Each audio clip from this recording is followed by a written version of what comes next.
سلیم بخاری صاحب، سب سے پہلے میں آپ کی طرف آؤں گی. پی ایم ایل این، یہ اسپیشلی مریم اورنگزیب صاحبہ کی باتوں سے یہ تاثر آیا کہ شاید پی ایم ایل این چاہتی ہے کہ 8 فروری کو انتخابات ہوں، باقی کوئی جماعت نہیں چاہتی کہ 8 فروری کو انتخابات ہوں. انٹرسٹنگ بات یہ ہے کہ کل سینٹ کے اندر تینوں جماعتوں کے، پیپلز پارٹی، پی ٹی آئی اور پی ایم ایل این کے سینیٹرز موجود تھے. ایک سینیٹر موجود تھے. کسی نے کورم پوائنٹ آؤٹ نہیں کیا. یہ ریزولوشن کو وہیں بلاک کیا جا سکتا تھا. تو اگر اس تناظر میں دیکھا جائے تو ساری جماعتیں چاہتی ہیں ڈیلے کرنا، اور باتیں سنیں تو ساری جماعتیں نہیں چاہتی ڈیلے کرنا. کون چاہتا ہے انتخابات کو ڈیلے کرنا اصل میں؟ بہت شکریہ آپ کا انیکا، آپ نے یاد کیا اپنے پروگرام میں.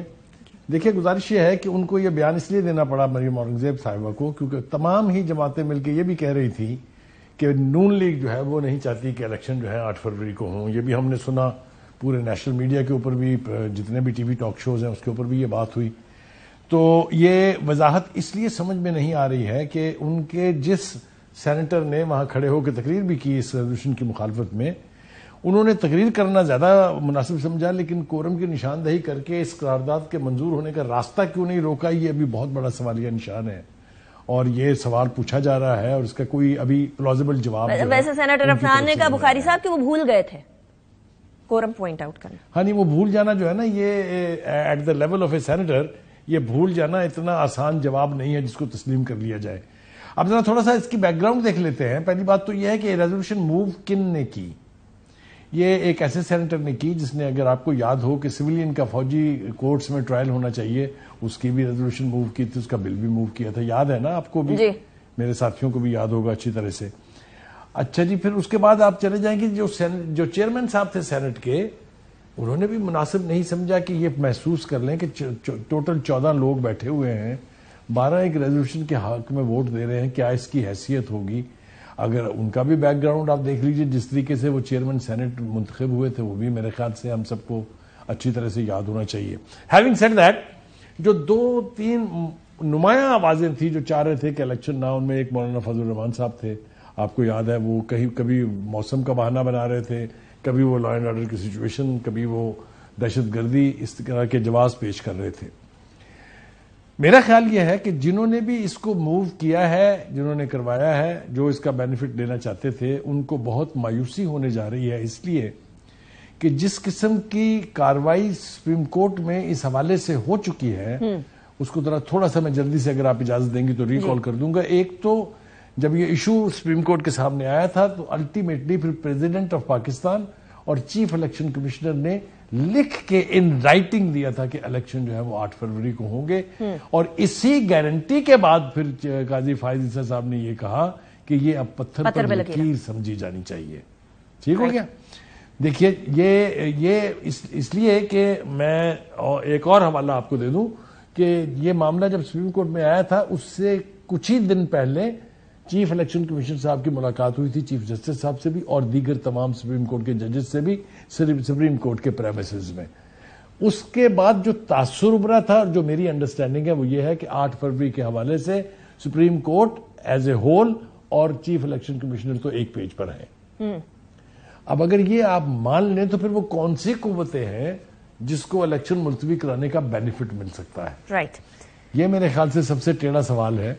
اس کے بارے میں میرے باقی ساتھیوں سے آپ رائے لے لیجیے. میں اچھا، ویسے بخاری صاحب یہ والا سب سے امپورٹنٹ سوال بھی ہے، کیونکہ عامر زیاد صاحب، ایک طرف تو آبویسلی سب کا ایک ہی طرف اشارہ جاتا ہے، ایک ہی کندھا ہوتا ہے جس کے اوپر ساری سیاسی جماعتیں بھی بندوق چلاتی ہیں جنرلی، اور وہ اسٹیبلشمنٹ کا کندھا ہوتا ہے جنرلی.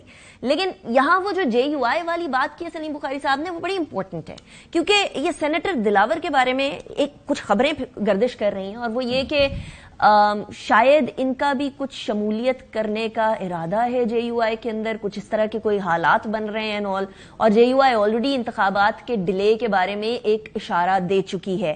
لیکن سینیٹر دلاور یہ کہتے ہیں کہ جی مجھے کسی نے کوئی اشارہ نہیں کیا. اب وہ چیزیں جو نظر آ رہی ہیں لیکن سامنے کھل کر نہیں آ رہی، ان کو دیکھیں، یا جو چیزیں کہہ دی جا رہی ہیں ان کو دیکھیں. عامر زیاد صاحب، جو بڑے مزے کا سوال ہے وہ یہ کہ کوشش کتنی مؤثر تھی. اب جیسے کہ ہمیں پتا ہے کہ سینٹ میں صرف اگر 14 اراکین جو ہیں وہ اس کی حمایت میں مطلب اس وقت موجود تھے، اور اس میں سے کچھ لوگوں نے 12 لوگوں نے غالباً جو ہے اس کی رضامندی بھری، تو اس کا مطلب یہ کہ سینٹ بھی آن بورڈ نہیں تھی. پھر دلوں کا حال اللہ میاں جانتے ہیں، لیکن آپ جتنی ہماری سیاسی قوتیں ہیں اور غیر سیاسی قوتیں ہیں، سب ایک بات کریے کہ جی الیکشن جو ہیں وہ 8 فروری کو ہوں گے. آپ یاد کریں جیسے آپ نے کہا جی اسٹیبلشمنٹ کا کنسپٹ استعمال کیا جاتا ہے، تو آرمی چیف صاحب کہہ چکے ہیں کہ جناب جو سینٹ میں کے مارچ کے الیکشن ہونے اس سے پہلے الیکشن ہو جائیں گے. اور انہوں نے اس تناظر میں کہا تھا کہ 2-4 دن اوپر نیچے ہو سکتے ہیں، جو کہنے کا مطلب یہی تھا کہ وقت پر ہوں گے. تو ایک تو یہ بات ہے کہ جتنی ہماری میجر پولیٹیکل فورسز ہیں کم از کم آن پیپر وہ یہ کہتی ہیں کہ جی انتخابات جو ہیں وقت پر ہوں گے. اچھا دوسری بڑی بات میں نے کہتے ہیں نا کہ فوراً جیسے یہ ریزولوشن پاس ہوا تو ہم سب بخاری صاحب نے بھی فون کیے ہوں گے، ہم نے بھی فون کیا بھی کیا ماجرا ہے، کون کیا ہے. تو کسی نے بڑا مجھے مزے کا جملہ کہا کہ بڑے زرخیز ذہن کی شرارت ہے یہ، اس کو شرارت سے زیادہ کچھ نہ لیں. بعض اوقات بعض یہ بھی کہیں گے ہمارے دوست کی جی ٹیسٹ بلون چھوڑا تھا کسی نے کہ دیکھیں کہ لوگوں کا کیا رد عمل آتا ہے، لیکن رد عمل جو ہے وہ حسب توقع آیا. اس میں ہمیں کوئی اچنبے کی بات نہیں. مطلب ہے لوگ یہ کہتے ہیں کہ جی صرف جمعیت علماء اسلام ایک ہے ووکلی وہ بات کریں، اس کے علاوہ جتنی ہماری سیاسی قوتیں ہیں ان میں سے کسی نے بہت ہی مضبوطی سے یہ بات نہیں کی ہے. پیپلز پارٹی کے اصرار ہے کہ الیکشن وقت پر ہوں. یہاں پہ میرے خیال میں ذرا سی مبالغہ آ رہا ہے کہ مریم اورنگزیب صاحبہ نے کہ صرف نون لیگ چاہتی ہے کہ انتخابات وقت پر ہوں. تو خیال میں زیادہ تر سیاستوں کی خواہش ہے.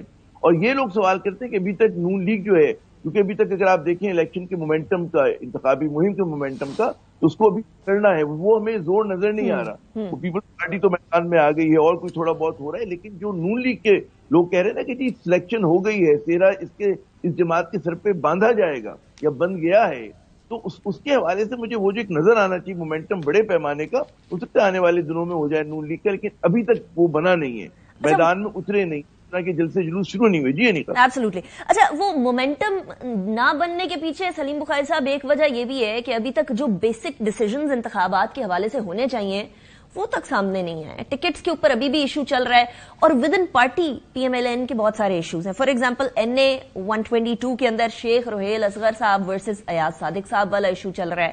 پھر این اے 96 جڑاوالا والے جگہ پر طلال چودھری ہیں اور نواب شیر وسیر ہیں. دوسری طرف ہم لوگوں کو نارووال کے اندر احسن اقبال صاحب، دانیال عزیز صاحب نظر آ رہے ہیں. پھر راجہ ریاض صاحب اور وہ رانا احسان افضل صاحب، جو رانا افضل صاحب کے صاحبزادے، ان کا وہ معاملہ نظر آیا تھا جس کے بعد راجہ ریاض صاحب جیت گئے. اتنی ساری ملاقاتیں ہو رہی ہیں. آج بھی جاتی عمرہ کے اندر ملاقات تھی. یہ ٹکٹ کا معاملہ سالو کب ہوگا بخاری صاحب؟ 1 مہینے بعد انتخابات. مجھے یہ سالو ہوتا بھی نہیں دکھائی دے رہا، اور مجھے لگتا ہے کہ اس کے اوپر کافی ساری توڑ پھوڑ پارٹی کے اندر ہوگی. اس لیے کہ ایک بات سمجھنے کی ہے وہ یہ کہ اس وقت وہ ایک پارٹی نہیں ہے، وہ 3 پارٹیاں ہیں. ایک تو نواز شریف صاحب ہیں جن کا ووٹ بینک ہے، جن کے سارے فالوورز ہیں. ایک شہباز شریف صاحب ہیں جنہوں نے ان کی غیر موجودگی میں پارٹی کو چلایا ہے، پرائم منسٹر رہے ہیں، وہ پرائم منسٹر ہو کے انہوں نے کچھ لوگوں سے ان کی قربت ہے.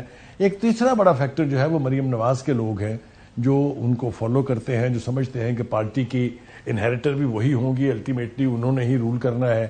تو 3 پارٹیاں جب ایک پارٹی کے اندر 3 حصے ہو جائیں یا 3 دھڑے بن جائیں تو وہاں پھر ٹکٹ کا معاملہ جو ہے وہ اسی طرح کا کنٹروورشل ہوتا ہے.